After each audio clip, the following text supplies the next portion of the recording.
Hi, I'm Bree Pettis. I'm Matt Stinchcomb. Make Magazine. Etsy.com. Today we're going to learn how to screen print. The first thing we need is a good design. Well, there's only one good design. The wolf. So I channeled my inner wolf and came up with this drawing. Then I gave it to Matt here. I scanned it into the computer and I put it in Photoshop, tweaked the levels so it was consistent black. This is a silk screen. This is the silk, although it's made of nylon now. When you're printing t-shirts, you want to get a 110 mesh. That's what I got here. Got it at the art supply shop. We're going to coat it with emulsion, then we're going to burn it. This emulsion is light sensitive, so you want to keep it away from light. Do this in a dark bathroom and do it right next to the place where you're going to be storing the screen. Also, you want to dry it horizontally if possible, because otherwise the emulsion will drip down and it'll become uneven on your screen.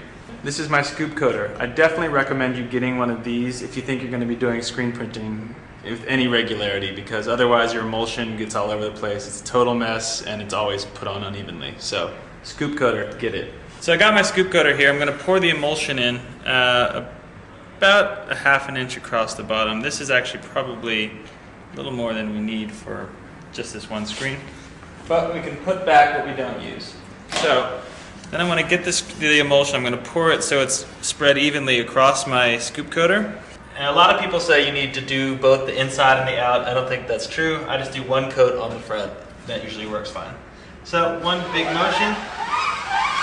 Like up, perfectly even screen. Tilt your screen back to catch the rest of your emulsion back in here so you don't have too many drips. There you go. I'm going to put it in my drying cabinet that I built. You can use all sorts of light sources to burn your screen. You can use the sun, or you can use a high-watt light bulb. You're going to have to experiment with timing, and you're going to screw it up a bunch the first few times you do it. That's okay, that's just the way it goes. I built a light box because I got tired of screwing it up all the time. Nice thing about this is it's a consistent exposure time once you figure out what it is. It's about 3 or 4 minutes.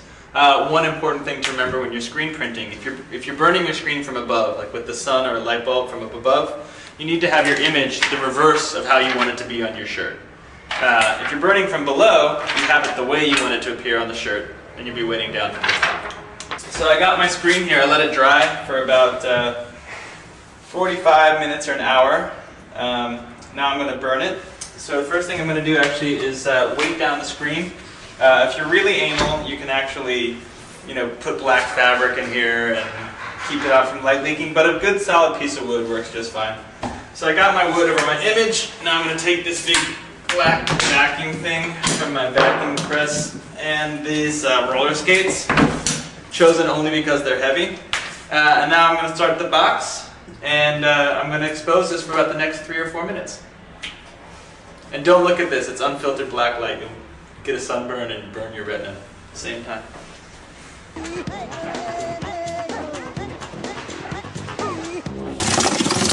So, I just burned my screen, took about 3.5 minutes. You can see the image is in there, but now we gotta wash out the emulsion. First thing you wanna do, I just attached a garden hose sprayer onto my shower head here, but you can do it underneath the shower, it's not as easy. This is better. Alright, so now I'm just gonna wash out the rest of the emulsion here. And you can see it all come out.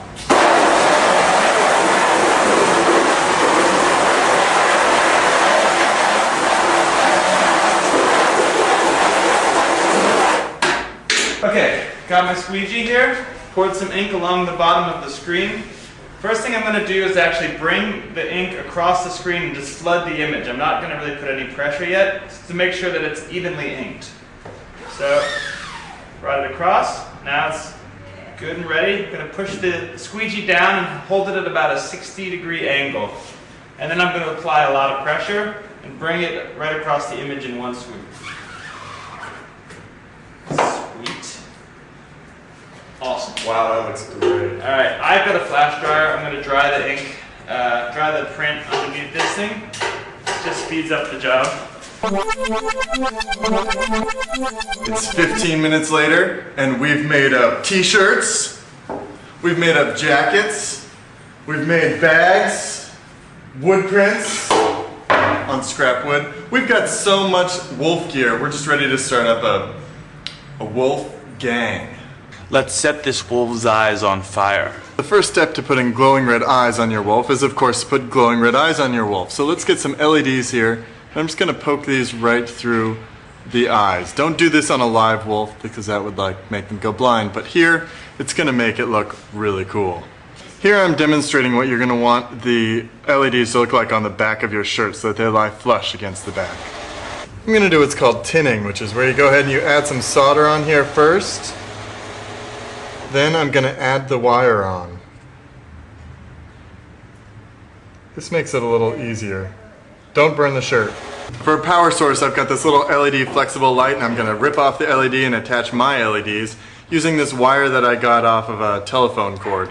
Now when I flip the switch, the wolf's eyes light up. Fierce. Not bad. Now make it howl. This is a little Radio Shack record and playback module that goes for about 10 bucks. One button records and the other button plays back. I'm gonna sew this into this t-shirt so I can play back a howling wolf anytime I want. Alright, let's hear this shirt howl like the wolf.